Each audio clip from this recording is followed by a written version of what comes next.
ഒരു ഭാര്യ അല്ലെങ്കിൽ ഒരമ്മ ആരായിരിക്കണമെന്നും ആരായിരിക്കരുത് എന്നും sin of commission and omission ഇത് രണ്ടും ഒരുപോലെ പഠിപ്പിക്കുന്ന ഒരാളാണ് ബൈബിളിലെ ഈ ആദ്യത്തെ അമ്മ സോക്കോൾഡ് ഹവ്വ എന്നുള്ളത്. ഭാര്യയിൽ കാണുന്ന ആവരുത് എന്നുള്ള ഒരു ക്വാളിറ്റിയാണ് ഭർത്താവിൻ്റെ അറിവില്ലാതെ മറ്റുള്ളവരുമായുള്ള സഹവാസം കൊണ്ട് നടക്കുക എന്നുള്ളത്.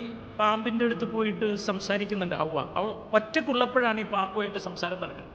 അങ്ങനെ ഈ പാമ്പുമായിട്ടുള്ള സംസാരത്തിൽ അവർ നടത്തുന്ന ഒരുപാട് പ്ലാനുകളും പദ്ധതികളും അവസാനം ഈ പാവം ഒന്നും അറിയാത്ത ഭർത്താവിൻ്റെ അടുത്ത് എത്തുന്നു. ഭർത്താവ് അതെല്ലാം വിശ്വസിക്കുന്നു, അതിനനുസരിച്ച് ആക്ട് ചെയ്യുന്നു.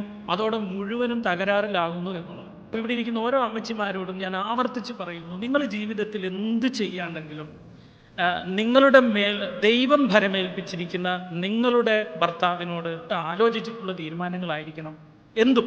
അത് പ്രത്യേകിച്ച് മറ്റു വ്യക്തികളുമായുള്ള ബന്ധങ്ങൾ, വേറൊരാളുമായുള്ള സംസാരം. കാരണം നിങ്ങൾ വേറൊരാളുമായിട്ട് സംസാരിക്കുമ്പോൾ അത് പുരുഷനാകാം സ്ത്രീ ആകാം, അത് നിങ്ങൾക്ക് നല്ലതാണെന്ന് തോന്നാം.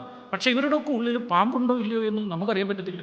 അല്ലെങ്കിൽ ദൈവം കൽപ്പിച്ചതിന് എതിരെ പ്രവർത്തിക്കുകയോ ഭർത്താവിൻ്റെ അറിവില്ലാതെ സ്വയം തീരുമാനത്തിൽ ഓരോ കാര്യങ്ങൾ ചെയ്യുകയോ ചെയ്താൽ അത് കുടുംബത്തെയും സമൂഹത്തെയും പ്രകൃതിയെയും തന്നെ ദ്രോഹിക്കുന്ന ഒരു വലിയ പാപം അതിനകത്തുണ്ട് എന്ന ഒരു പാഠമാണ് ഹവ്വ നമ്മളെ പഠിപ്പിക്കുന്ന